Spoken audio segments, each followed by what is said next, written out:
شرکت IRS مسئول نگوبین و پولچینی در شورای دوشنبه خوجند چنوق یگانه روی زمینی بین شمال و مرکز تاجیکستان صبح 16 ینور خبر داد که بنابر ترمفرویی زیاد در کیلومترهای 48 تا 73 روی دوشنبه چنوق حرکت تمام نمود نقلیات از کیلومتر 39 سمت دوشنبه خوجند و از کیلومتر 81 جانب خوجند دوشنبه موقتا منع کرده شد. شرکت گفت در این بین کارمندانش ترمه ها را برطرف، راه ها را از برف تازه و با مواد ضد لغزش کارکرد نموده ایستادند. وابسته به گشوده شدن راه علاوه معلومات میدیم وعده داده است IRS. مرکز آب و هواسنجی اگنتی آب و هواشناسی تاجیکستان از قبل هشدار داده بود که از 15 تا 20 ینور در وادی‌های این کشور باریدن باران و از 17 تا 19 ینور در ناحیه‌های کوهستان و بلندکوه باریدن برف و باران پیش بینی شده. در بعضی ایالت‌ها برف‌ریزی‌های شدید نیز پیش بینی شده است.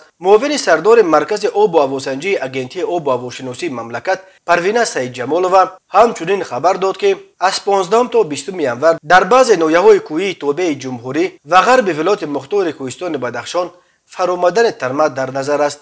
در بعضی ناحیه‌های مملکت از 16 تا 19 ینور فرآمدن تمه نیز پیش بینی کرده می شود و در عقبه‌ها دوری بینش تا 400 متر کمتر در نظر داشته می شود. در این رابطه اگنتی آب و هواشناسی از ساکنان و مهمانان پایتخت خواسته بود که در این روزها از سفر خودداری نمایند. از رانندگان هم خواسته شده است که واسطه‌های نقلیاتشان را برای حرکت در شرایط برف و یخبندی با تجهیزات‌های ضروری مجهز گردانیده هنگام حرکت در راه‌ها بخصوص در مناطق ترمه‌فرا فاصله بین ماشین‌ها را قطعاً رعایت نمایند.